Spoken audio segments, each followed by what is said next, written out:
Do you ever feel overwhelmed as a smaller fighter? And not even as a smaller fighter, but just fighting someone way taller and bigger than you? As a guy that's 5'5", and I've been doing this for over a decade, it's very frustrating at times when you don't know what to do. And it takes a lot of drills and practices to get in the range of a taller fighter while he's trying to maintain distance. So in today's video, I'm going to show you, and you don't even have to be a smaller fighter to be, you just have to be smaller than the guy that you're fighting to be able to use these tactics and tools to get inside to open up attacks.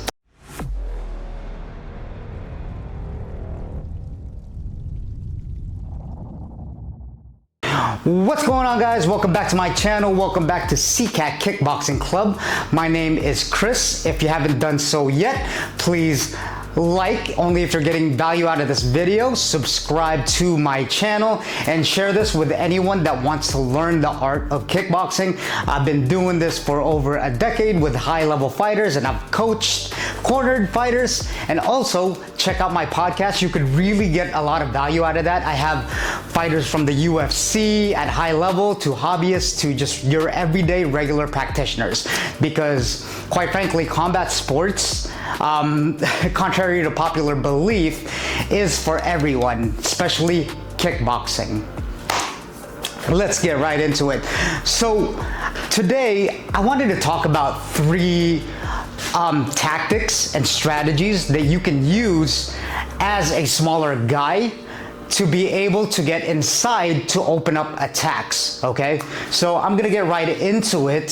So number one would be head movement. Now, if you haven't checked out my other videos, go check them out, because I did a video on this. And as a smaller fighter, or if you're just fighting someone smaller than you, you need not want to have, but you need head movement. Like, it has to be a part of your toolbox. The reason being is that head movement is so versatile, right? It takes a lot of practice, and it takes the right technique to be able to move your head. When people say head movement, they think it's just kind of like moving your head to the side and then your body is off balance. But there's, like anything else in fighting and especially kickboxing, there's a technique to that. And I'm gonna show you what it is. So say this bag is, you know, a taller guy, right? It's about 6 feet, and I'm trying to get inside.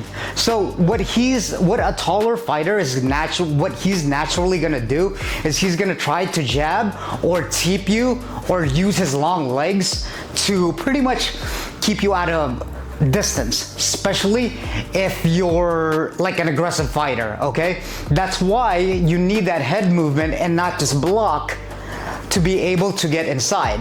The reason being is that you could use it as feints. Pretty much what feints mean is just fakes, right? So like feints, I'll demonstrate it real quick. I have other videos on that too, so check it out. Feints is just making them freeze, right? But far too often we think of feints as the only way to get in, because when you fake like that, right here, you make them freeze up, and it seems like it's the only tool that you could use to make them freeze up. Not really. You can make them react by head movement. So when I do head movement, right, look, I'm gonna go here like that, and then I'm gonna slowly, with my footwork, I'll do it like a little bit further away from here. Okay, watch as I maintain distance from here going towards the camera. So when I use head movement, look, I'm stepping, look, I'm stepping with my lead foot, and then I'm stepping, and while that, I'm moving my head. Kind of like the Alex Pereira walkout where he's doing this, and then he's doing it with the bow. It's honestly kind of like that. The footwork is the same. So as I'm moving my head back, or as I'm moving my head from side to side, I'm stepping.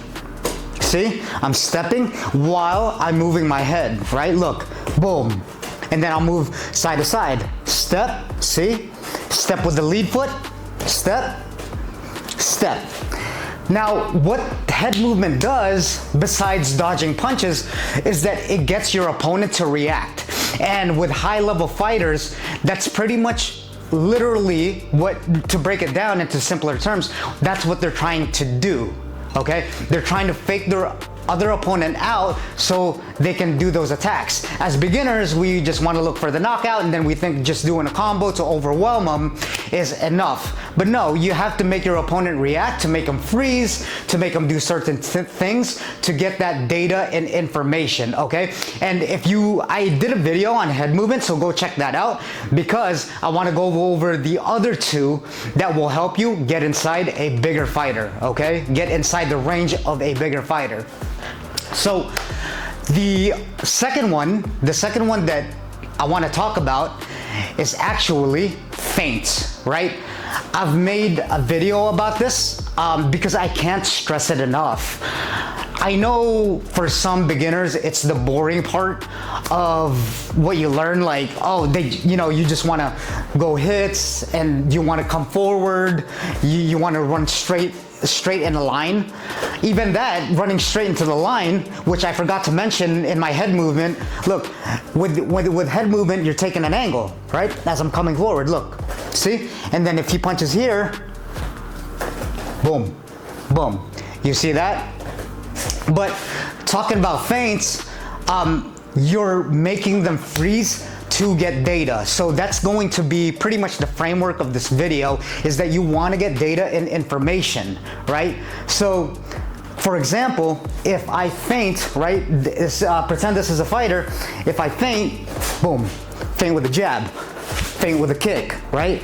Like, you're using all these pretty much gestures in your body without actually hitting them. But just like I like to use the example in high school, they're freezing up. They're like, oh no, right? And then even with an advanced fighter, you're gonna see him go block. But the thing is, that's information. Now you could really find the opening spots where you want to hit him from, okay? So if I was here, right? If I go here and then I'm the other fighter, I'm like, oh crap. You know, he's blocking here, even if it's technical, right? This is like more of an advanced kind of level, which I like to instill in my students pretty early so that they at least get an idea of what's coming in their progress, okay? So with feints, I'll just do this, right? Boom. And then once I see the reaction, usually when I feint up the head, well, guess what's open? The body. Right? So if they're reacting like this, oh, they're blocking up top with a high guard, which is just a higher block, well, I can pretty much, boom, right? Or if I jab, look, I'm going up top, and then look where I'm going, boom, hitting them in the body, okay? It's the same concept as going down low and then hitting up high. So if I change levels, changing levels just meaning feinting lower, right? If I'm gonna pretend like I'm gonna attack the body or jab to the body right here, then look, if they start doing this, look what happens. Their hands get lower. They go from a high guard to going, oh, I don't want to get hit in the liver. Oh crap, kidneys, oh, kidney shot. And when you do that enough, when you feint it enough, I can guarantee you, if you execute it right, you'll be able to open up other spots, body, legs, head. So it's not just to the head that you're aiming for. Actually, you should probably aim for the body first as a shorter fighter to open up the head. So that's what I like to do. I like to go to the body first, and then I like to go to the head, okay? So that's number 2, all right? Third one, and honestly, I needed a lot of work with this. I'm always constantly learning, even though I've been doing it for over a decade plus, is hand fighting, okay? Alex Pereira, like I mentioned before, he does this a lot, and a lot of high-level fighters just in general. So a lot of people don't notice it in the UFC because, again, they want to look, I guess you could say you're quote-unquote casuals or that don't train.